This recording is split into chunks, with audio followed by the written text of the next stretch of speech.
Alors, dans cette vidéo, je vais vous montrer comment rendre un ordinateur un peu ancien plus rapide, quelles sont les pistes d'amélioration. Donc, c'est des idées qui me sont venues comme ça. Il n'y a pas forcément d'ordre dans ce que je vais dire, mais on peut, c'est non exhaustif, hein, on peut trouver d'autres pistes. Déjà, il faut regarder lorsqu'on a un ordinateur, on va faire la différence entre la partie logicielle et la partie physique, le matériel en place et les logiciels. On peut améliorer les deux et parfois on va être limité par les deux. Alors déjà, on parle du système d'exploitation qui sont plus ou moins gourmands, qui sont plus ou moins récents et qui vont demander plus ou moins de ressources ou de mise à jour. Si vous avez Windows XP qui n'est plus mis à jour de façon pour les mises à jour de sécurité, il est conseillé de l'utiliser et soit de migrer vers une version de Windows plus récente, soit de passer sous Linux, mais de ne pas garder une version non sécurisée. Alors, j'ai déjà parlé des programmes d'optimisation. Alors, il y a des programmes qui permettent d'améliorer un peu l'ordinateur, notamment en effaçant un peu les traces, les fichiers récents, les cookies. Donc, le plus connu, en tout cas, ce que je conseille, c'est CCleaner. Donc, CCleaner, il y a une version payante, une version gratuite, mais la version gratuite, elle permet déjà de faire un bon travail.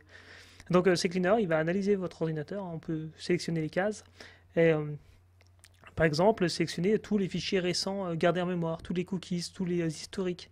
Donc, il a un effet un peu pour de libérer de la mémoire, tout ce qui est gardé en mémoire, de libérer un peu des choses inutiles. Mais moi, ce que je reproche à ce type de logiciel, c'est que effacer n'est pas forcément une bonne chose.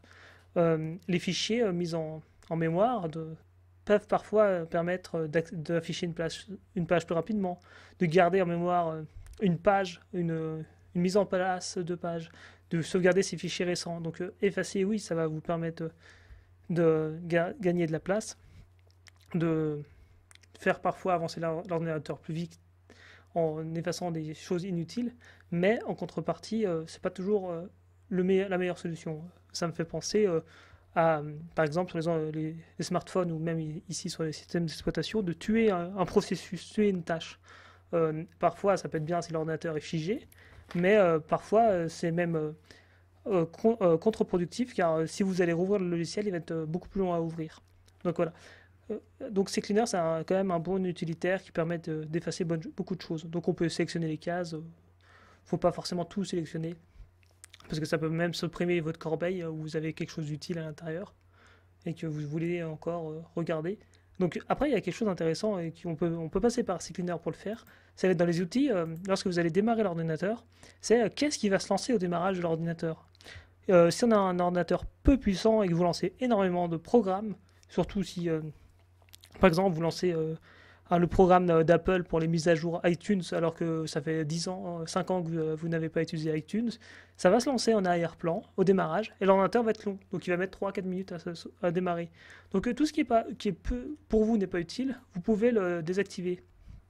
Un programme qui donne des notifications Facebook, vous ne voulez pas le mettre, vous le désactivez. Donc là, il y a ces cleaners, on peut passer par le gestionnaire de tâches. Donc gestionnaire de tâches, ça dépend des versions de Windows, mais c'est contrôle majuscule ou échappe, où on peut aller directement dans la barre de recherche.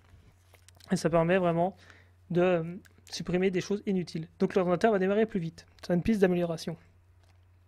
Lorsqu'on va parler de mise au goût du jour euh, d'un ordinateur, il faut voir que tout soit à jour.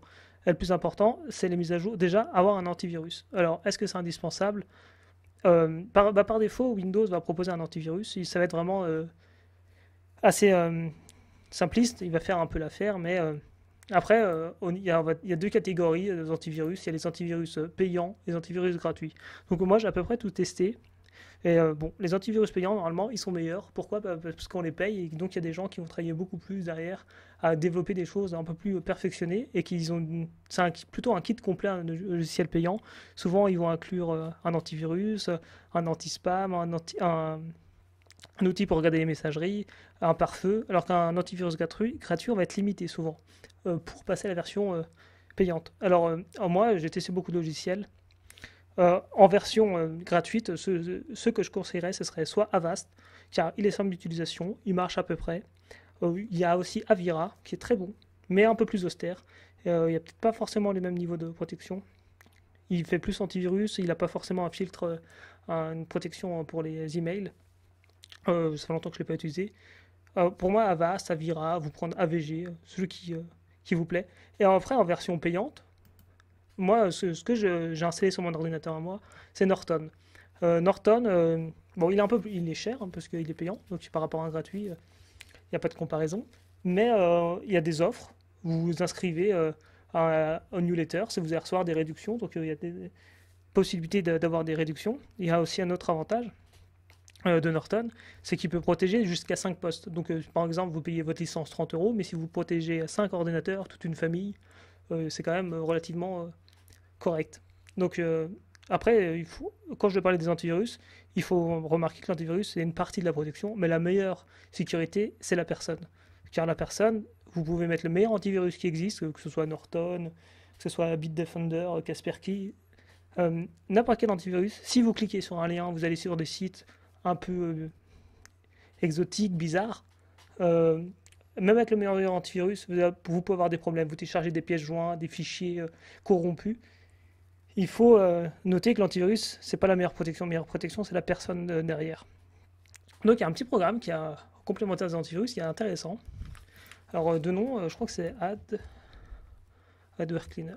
Alors c'est un logiciel en fait. Il va pas surveiller que les virus, mais des choses qui s'approchent des virus, qui peuvent être des petits programmes publicitaires par exemple, des petits programmes qui vont s'installer avec un autre logiciel et qui vont faire des pubs, qui vont faire des petites extensions sur les navigateurs, qui vont piquer des données personnelles pour les revendre.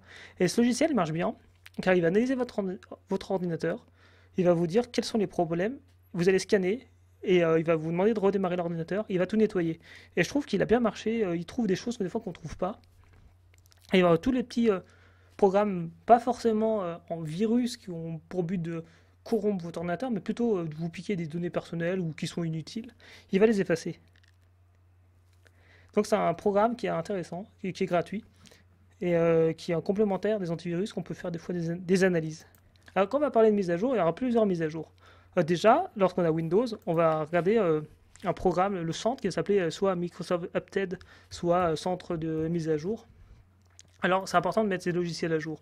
Il y a des personnes qui vont dire oui, mais ça va ralentir l'ordinateur, oui, mais après, il va être instable. Alors, ça peut arriver parfois que des mises à jour ne soient pas tout à fait finies, qu'ils posent des problèmes, mais c'est très important de mettre à jour l'ordinateur. Pourquoi? Car les mises à jour, c'est souvent pour combler une faille, souvent une faille de sécurité, une faille de fonctionnement. Et si vous avez une faille, que ce soit une faille sur le processeur récemment, ou une autre faille, il y a un gros problème, c'est que les virus vont pouvoir vous infecter. Des fois, c'est même pour la stabilité des programmes qui peuvent planter. Vous mettez à jour Microsoft Update ou centre de notification, de mise à jour. Vous êtes assuré d'avoir vraiment dans les dernières nouveautés, que ce soit pour votre programme. Donc en complément, il faut important de mettre pour les programmes Windows et les autres produits. Donc ça peut mettre à jour les drivers. Donc ça, c'est une autre chose à mettre qui est importante. C'est par exemple, vous achetez votre ordinateur en 2012. Euh, le pilote va être mis à jour en 2012, la version du pilote. Sauf qu'avec les années, il y aura des mises à jour.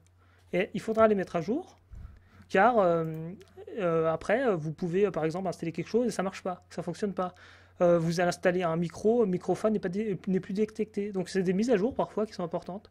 Et ça s'appelle les pilotes et drivers. Donc il y a un logiciel que bon, il y en a beaucoup, hein. Alors, moi, c'est pas forcément le meilleur, mais en fait, il marche bien. C'est Driver Booster. Donc, il y a une version gratuite, une version payante, mais la version gratuite marche bien. Et en fait, il va analyser tous vos pilotes. Donc, des fois, il peut en oublier, mais dans l'ensemble, ça fonctionne bien. Et il va regarder les pilotes qui sont à jour, pas à jour, et il va dire c'est ça, les écouteurs, votre port internet, votre pilote que ce soit n'importe quel pilote n'est pas à jour, je vais le mettre à jour. Et donc il se base sur les fabricants, les mises à jour. Donc on peut le faire manuellement, on n'est pas obligé de passer par un logiciel, mais là ça va se faire automatiquement. Et c'est vraiment important de mettre tout à jour. Et donc en complément, lorsqu'on va mettre à jour son Microsoft Update, ses drivers, ses pilotes, ces logiciels sont également importants. Donc là il y a aussi des programmes qui mettent à jour vos logiciels. Des fois c'est inclus dans les packs antivirus. Par exemple j'ai Google Chrome. Avec Google Chrome ou Mozilla Firefox, n'importe quel navigateur, il y a la version 65, 66, et chaque fois, ils vont améliorer le code du logiciel pour le rendre plus rapide. Donc vous allez avoir des nouveautés de rapidité, d'ergonomie. Donc on peut toujours dire, voir quelquefois que ça marche moins bien, qu'il y a des fonctionnalités en moins, mais dans l'ensemble, c'est très important de mettre ces logiciels à jour. Donc après avoir mis tout à jour, il faut regarder l'état de ses composants informatiques. Donc par exemple, là sur cet ordinateur, il a un problème, c'est qu'il a le disque dur qui est en fin de vie.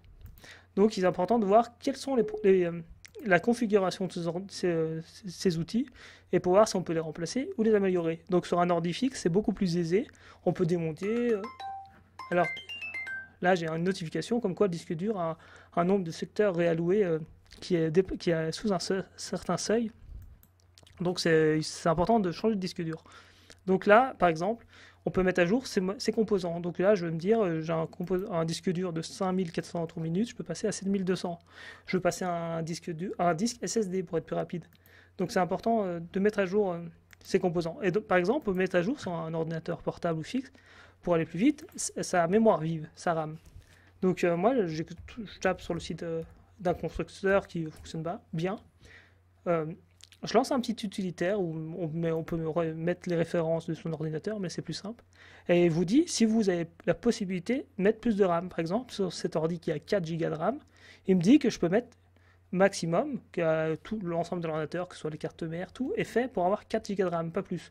Mais par contre, sur certains ordinateurs, je peux monter à 8. Donc on pourra changer, démonter l'ordinateur et mettre 4 Go de RAM, que ce soit fait par un professionnel ou par une personne. C'est relativement encore assez facile comme le disque dur. C'est des opérations qui sont encore assez simples. Donc c'est la mise à jour là c'est le site de constructeur. Et là, il va vous dire quelles sont les RAM, quels sont les problèmes. Donc là, cet ordi, on ne peut pas augmenter des RAM. Il faudra changer le disque dur. Donc c'est deux choses qu'on peut faire sur un ordinateur portable.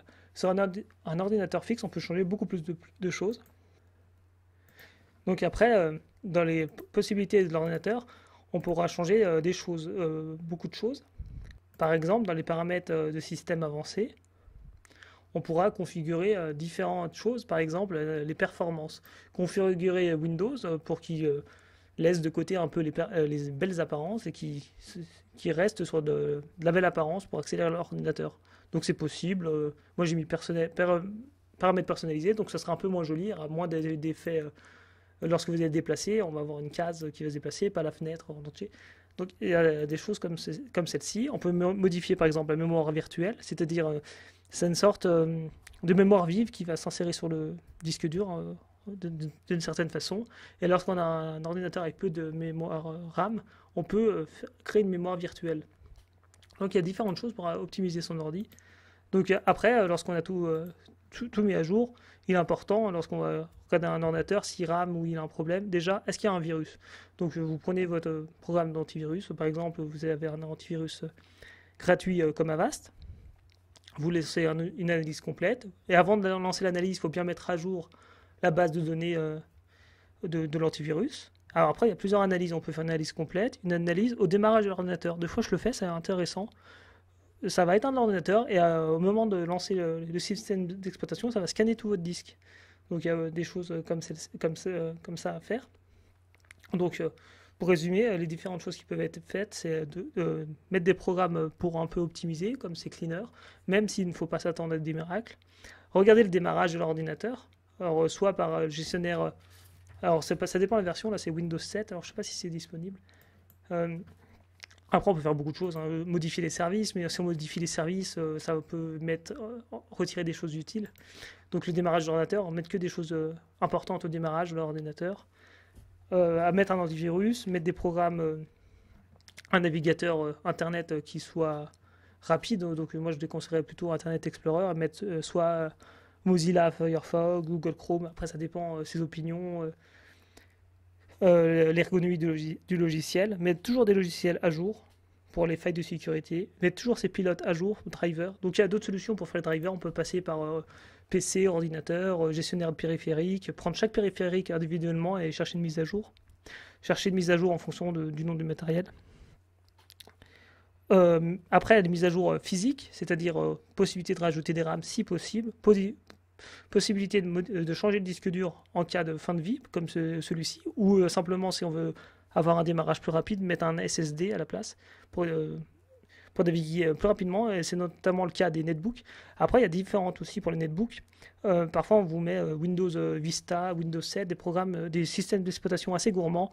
Donc, il y a vraiment possibilité sur des netbooks de mettre des systèmes d'exploitation très rapides, comme Linux, Ubuntu, Chromium, Chrome qui a fait.